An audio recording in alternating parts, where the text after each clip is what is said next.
Jesus Christ, Isa Masih एक ऐसी महान आत्मा, एक ऐसा धर्म प्रवर्तक, एक ऐसा पैगंबर जिससे सारी दुनिया की दिशा बदल दी। केवल धर्म और ज्ञान का दर्शन नहीं दिया उसने संसार को, उसने तो जीने की एक नई कला सिखा दी। उसने तो एक दिशा दिखा दी सारे संसार को कि जियो तो ऐसे जियो। जिस जीसस क्राइस्ट के बारे में बाइबल एक एक पल की जानकारी रखती है, वो बताती है कि आज से 2000 वर्ष पहले जीसस का जन्म हुआ। वो बताती है कि इस दिन जीसस की मृत्यु हुई। कुल 33 वर्ष की आयु थी जीसस क्राइस्ट की। इन 33 वर्षों का हिसाब किताब लेकर बाइबल दिन भर लेखा जोखा लगाती रहती है, पर इन 33 वर्षों के छोटे से जीवन में बाइबल नहीं जानती है कि 17 वर्ष जीसस कहां गायब हो गए, कहां चले गए। 13 वर्ष की आयु में जीसस कहीं चले गए। 30 वर्ष की आयु में लौट कर आए। कहां थे 17 वर्ष? क्या कर रहे थे वो 17 वर्षों में? तो आज साइंस इन हिंदुइज्म की इस यात्रा में मैं आपको बताऊंगा कि इन 17 वर्षों में जीसस कहां थे, क्या किया, किनसे मिले, किस दर्शन ने, किस ज्ञान ने, किस विद्या ने उनको जीसस क्राइस्ट बनाया। और केवल इतना ही नहीं, यदि आप अंत तक इस वीडियो में हमारे साथ रहेंगे, इस वीडियो को अंत तक देखेंगे, तो आप भी हमारे इस दावे को मानेंगे कि नहीं हुई थी क्रॉस पर लटकने से जीसस क्राइस्ट की मृत्यु, और मैं प्रमाणित करूंगा। और हां, अगर आपने अब तक साइंस इन हिंदुइज्म को सब्सक्राइब ना किया हो तो सब्सक्राइब कर लें और बेल का बटन भी दबा दें, जिससे हर वीडियो का नोटिफिकेशन आप तक पहुंचता रहे, आपको पता लगता रहे। 17 वर्ष तक जीसस कहां रहे ये बाइबल हमको नहीं बताती। 30 वर्ष की आयु में वो वापस अपने जन्म स्थान पर पहुंचते हैं, और उसके पहले की बाइबल यानी ओल्ड टेस्टिमनी को अगर हम पढ़ते हैं तो वहां कुछ अलग बातें की जा रही हैं। जीसस क्या कहते हैं? सबसे पहले जीसस कहते हैं, मुझसे पहले के पैगंबरों ने बहुत कुछ कहा होगा। उन्होंने कहा होगा कि परमेश्वर हिंसक है, उन्होंने कहा होगा परमेश्वर शत्रु है, उन्होंने कहा होगा परमेश्वर क्षमा नहीं करता, पर मैं तुमसे कहता हूं परमेश्वर प्रेम है। अरे वाह, ये प्रेम कैसे कह दिया उन्होंने? अभी तो सोचिए, जिस पुस्तक का पूरा इतिहास अपने ईश्वर को हिंसक बता रहा है। यहां तक मोसेस के एक संदर्भ में एक संवाद ईश्वर का आता है, परमेश्वर का आता है, और परमेश्वर कहता है कि तुम मुझे ऐसा वैसा नहीं समझना, मैं तुम्हारा चाचा नहीं हूं। जो मुझे नहीं मानता है मैं उसका शत्रु हूं और उसकी आंखें निकाल लूंगा। यह दर्शन देने वाली पुस्तक बाइबल अचानक जीसस के माध्यम से प्रेम के स्वरूप में परमेश्वर को देखने लगती है। और हम भी जानते हैं और आप भी जानते हैं कि परमेश्वर को प्रेम कहने की शिक्षा केवल इस भूमि में मिली। कृष्ण प्रेम के स्वरूप थे। गोपियों ने प्रेम के स्वरूप में कृष्ण को पाया, कृष्ण को चाहा और कृष्ण से मिलन हुआ। बुद्ध ने पहली बार कहा परमेश्वर प्रेम है। महावीर की शिक्षा भी यही कहती है। तो क्या ये ज्ञान, ये 17 वर्ष जीसस ने भारत में आकर बिताए? अभी आप कहेंगे ऐसे कैसे मान ले भाई, पर क्या वजह हो सकती है जिसके जन्म पर खुशियां मनाई गई, जिसके जन्म पर सारा यूरोप हंसा हो, उत्सव किया हो, नाचा हो? 30 वर्ष की आयु में यूरोप पहुंचने के बाद सारे के सारे यहूदी उसके विरोधी हो गए, उसके दर्शन को मान नहीं रहे थे। उन्हें डर लग रहा था, ये तो एक बने बनाए कीर्तिमान को, बनी बनाई परंपराओं को, एक वर्षों से सदियों से खड़ी हुई इमारतों को तोड़ मरोड़ डाल रहा है। एक नया दर्शन लेकर आया है। यह आदमी कहता है कि तुमको कोई एक गाल पर थप्पड़ मारे तो दूसरा गाल आगे कर दो। या हिंसा का विचार तो महावीर ही दे सकते हैं। बाइबल में तो कहीं पढ़ने को नहीं मिला मुझे। तो आग लग गई, जूडिया में आग लग गई। लोग खड़े हो गए, यहूदी खड़े हो गए कि नहीं नहीं, लटकाओ इसको सूली पर। हम जिस समय की बात कर रहे हैं उसमें जूडिया रोमन साम्राज्य के अधीन था। पार्टियंस था वहां का वायसराय। उसके दस्तखत के बिना जीसस को सूली पर नहीं लटकाया जा सकता और उसे कोई रुचि नहीं थी। उसे लगता था यह आदमी निर्दोष है, बेमतलब में लोग इसको फंसा रहे हैं। वो नहीं चाहता था जीसस को सूली पर लटकाना। परंतु जीसस की मृत्यु, जीसस की मौत, जीसस को क्रॉस पर लटकाना एक राजनीतिक मुद्दा बन गया। सारे के सारे यहूदी खड़े हुए, मारो इसे। यदि पार्टियंस क्रॉस पर लटकाने के आदेश पर हस्ताक्षर नहीं करता तो जूडिया में विद्रोह हो जाता, रोमन साम्राज्य की जड़ें हिल जाती। राजनीतिक मुद्दा था, कर दिया हस्ताक्षर। पर ब्यूरोक्रेसी कैसे इतनी जल्दी मान जाती?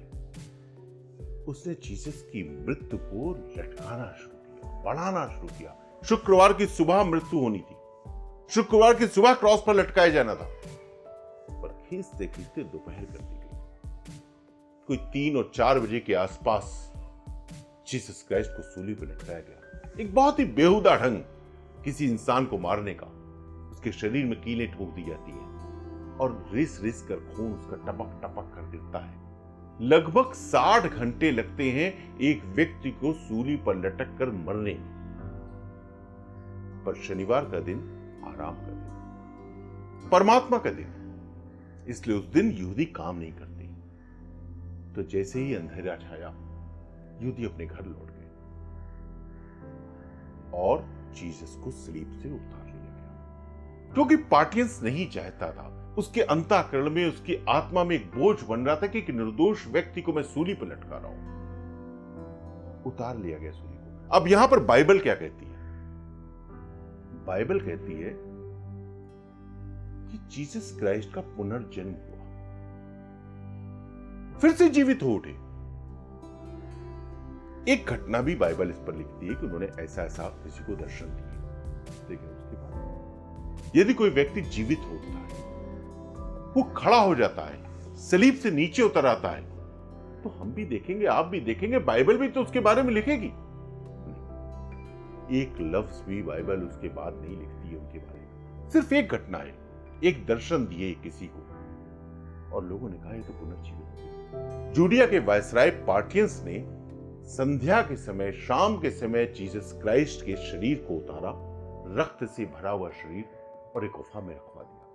उस गुफा का रखवाला एक रोमन था।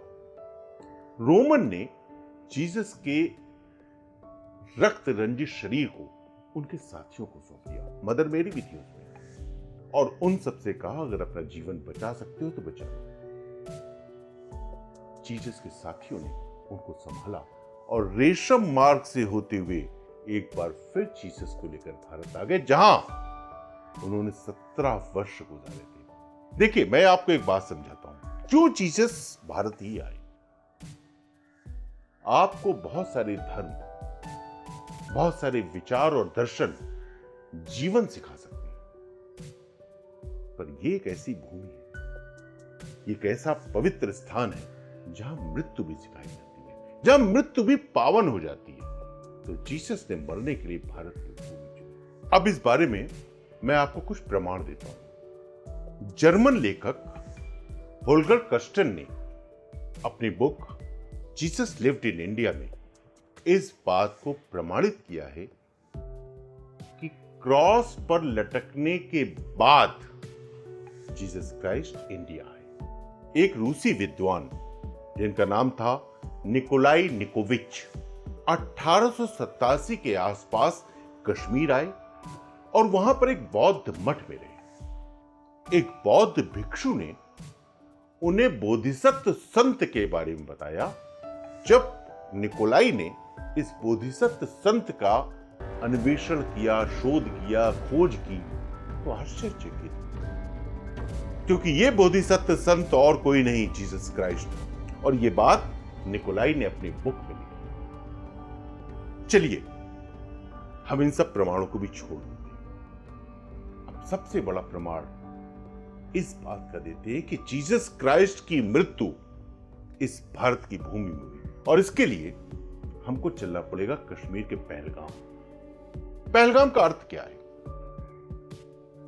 भेड़ों को चराने वालों का गांव। और जीसस कौन थे? भेड़ों को चराने वाले। तो उनके नाम पर यह नाम रख दिया गया। तो इस पहलगाम के अंदर एक कश्मीरी घर है, छोटा सा, कई छतों वाला घर, जैसा कश्मीर में घर बनाते हैं। इस घर के अंदर 2 मज़ारें हैं। इस कब्र के ऊपर हिब्रू भाषा में जोशुआ लिखा है, जो ग्रीक भाषा का रूपांतरण है जीसस का। अब उसके बगल में एक और कब्र है जिसमें हिब्रू भाषा में मोसेस लिखा है, और ये दोनों कब्रें एकदम अगल बगल है। मतलब यह हुआ कि मोसेस, हजरत मूसा भी इज़राइल तक पहुंचने के बाद जब बहुत वृद्ध हो गए थे, तब मृत्यु पाने के लिए, पावन करने के लिए अपने मृत्यु को, अपने वासियों को इज़राइल में छोड़कर चल पड़े। ये बाइबल कहती है चल पड़े, पर कहां गए ये बाइबल नहीं बताती। और ये मैं बताता हूं कि वो उसी कश्मीर के पहलगाम में आए और एक कब्र में अपनी जगह पाई। और जब जीसस का समय आया तो जीसस ने भी अपने से पहले पैगंबर मोसेस का अनुसरण किया और उसी कश्मीर के पहलगाम में आकर अपने लिए स्थान ढूंढा। ऐसा उल्लेख मिलता है कि 33 वर्ष की आयु में जो जूडिया से चले थे जीसस, 112 वर्ष तक वो इस भारत भूमि में रहे, यहाँ के ज्ञान और दर्शन को पाया, प्राप्त किया, अपनी क्षमताओं को बढ़ाया, अपनी आत्मा को संपुष्ट और समर्थवान किया, और फिर एक कब्र में विश्राम लेने के लिए लेट गए। और आज भी उस कब्र की रखवाली, उस कब्र की सेवा एक यहूदी फैमिली, यहूदी परिवार पीढ़ियों से करता चला आ रहा है। और ये कोई ऐसी बात नहीं कि मैं कह रहा हूं और आप उसको देख नहीं सकते हैं। आप स्वयं उसको परख सकते हैं, जान सकते हैं। उन कब्रों की तस्वीर यहां पर दी जा रही है, आप इसको भी देख सकते हैं और पहलगाम जाकर अपनी आंखों से देख सकते हैं कि वो कब्र किसकी है। जीसस क्राइस्ट की है। इसका अर्थ ये हुआ कि क्रॉस पर लटकने से नहीं हुई थी जीसस क्राइस्ट की मौत। भारत भूमि में आए थे, कई वर्षों तक, कई दशकों तक भारत में रहे और उसके बाद उन्होंने विश्राम लिया। और इसका एक प्रमाण हिंदुओं का एक पुराण, भविष्य पुराण भी देता है। भविष्य पुराण ऐसा लिखता है कि कुषाण के राजा शालिवाहन से ईसा मसीह की मुलाकात हुई थी।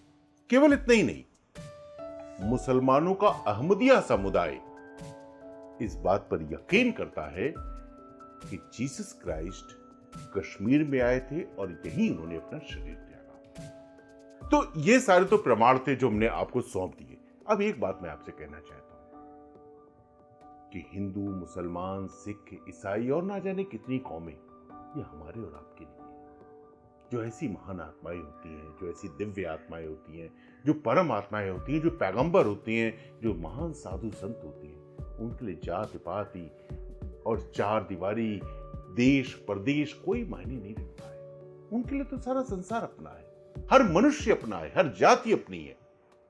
तो वो भारत में रहे, यूरोप में रहे, जूडिया में रहे, इजराइल में रहे, उनके लिए क्या फर्क पड़ता है। बात इंसानियत की है, बात मानवता की है, जिसका सम्मान किया जीसस क्राइस्ट ने और भारत